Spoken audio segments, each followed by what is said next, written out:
Öncə qeyd etmək lazımdır ki, alimlər bütün vasitələrlə bu məlumatı gizlədiblər. Buna səbəb kimi həmin məlumatların uşaqlıqdan bizə keçirilən tarix kitablarında verilən məlumatlarla uyğun olmamasıdır. Planetdə çoxdandır nəhəng insanların basdırılma yerlərini tapırlar. Bunun növbəti sübutu Yakutiyadakı tapıntıdır. Müstəqil araşdırmaçılar qrupu çoxdandır ki, bu məsələnin öyrənilməsi ilə bağlı məşğul olur.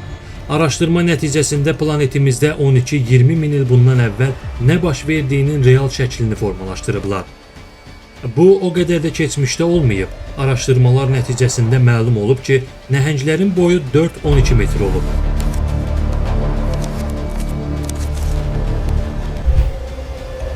Həmçinin fiziki gücdən əlavə fenomenal əqli qabiliyyətə malik olublar. Bəlkə də bu sirli Atlant sivilizasiyasıdır. Alimlər qeyd ediblər ki, nəhənglərin bu sivilizasiyası ehramları nəinki Misirdə, hətta bütün dünyada tikə bilərdilər. Onların tikdiyi ehramların ümumi sayı isə 600-dən çoxdur. Ehramların tikintisində qul gücündən istifadə olunmadan çox asan texnologiya tətbiq olunurdu. Bu bizim bildiyimiz adi apalopkadır, yəni nəhəng daşları uzun məsafəyə daşımırdılar. Beton qarışığını taxta formalara tökürdülər. Onların istifadəsi isə bizə məlum olmayan energetik və kosmik enerji ilə baş verib. Bundan sonra isə başqa insan sivilizasiyaları, həmçinin Misirlilər allahlara ibadət etməyə başladılar. Buradan bir daha aydın olur ki, Misirlilər ehram tikməyiblər. Yer üzündən necə yox oldular? Ən maraqlı sualsa niyə bu nəhənglərin yaşaya bilməməsi və yer üzündən silinməsidir. Alimlərin gəldiyi qənaətə görə bu 3 ay hadisəsi ilə bağlıdır. Həmin dövrdə planetdə cazibə qüvvəsi və atmosfer tam başqa formada olub. Bu cür fiziki şəraitdə nəhəng insanlar özlərini çox yaxşı hiss edə və çox yaşaya bilərdilər. Onların ölümü 4 ayın yerə düşməsi ilə bağlıdır. Amma alimlər bu nəzəriyyəni də inkar edirlər. Fikirlərindən biri ondan ibarətdir ki, həqiqətən də yer kürəsində atmosfer və cazibə qüvvəsi başqa formada olub. Bununla yanaşı yerin ətrafında buz asteroidlərindən kəmər varmış. Bu səbəbdən də planetdə oksigen zəngin olub. Bu da nəhəng insanların və heyvanların inkişafına güclü təsir edib.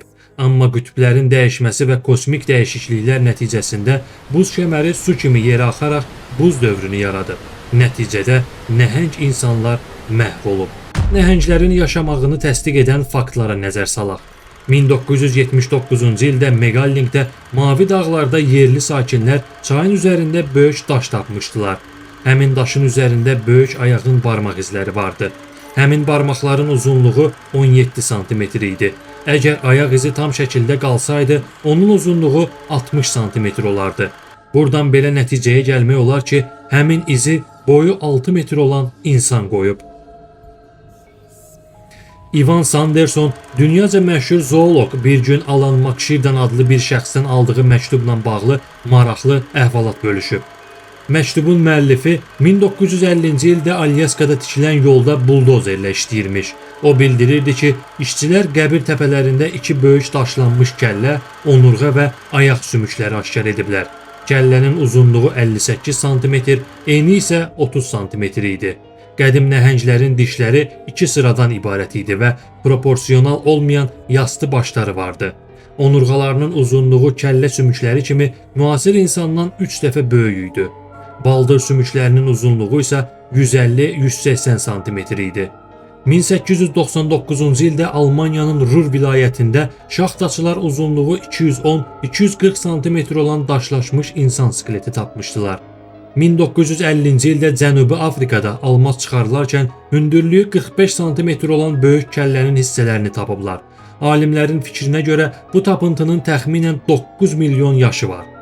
Qədim Babilistanda gil lövhələrin üzərində Babil kahinlərinin bütün astronomik bilikləri Asiyada yaşayan, boyları 4 metrdən çox olan nəhəng insanlardan aldıqları yazılır. 1000 il bundan əvvəl yaşamış ərəb səyahətçisi İbn Fadalan 6 metr uzunluğu olan skelet görüb. Həmin ölçüdə olan skeleti İsveçrədə Rus yazıçıları Turgenev və Korolenko görüblər. Onlar bildirmişdilər ki, bu nəhəng sümüklər 1577-ci ildə həkim Felix Platernon tərəfindən aşkar edilib. Amerikanı işğal edən İspanlar Aztek kilsəsinin birində uzunluğu hətta 20 metrə çatan skelet aşkar ediblər.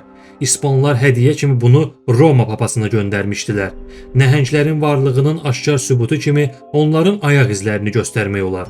Onlardan ən məşhuru isə Cənubi Afrikadadır. Onu keçən əsrin əvvəlində yerli fermer Stoffel Ketçi tapıb. Ayaq izinin uzunluğu 1 metr 28 santimetr idi. Sonda bir sual meydana çıxır. Nəyə görə nəhəng insanların sümükləri dünyanın heç bir muzeyində nümayiş etdirilmir?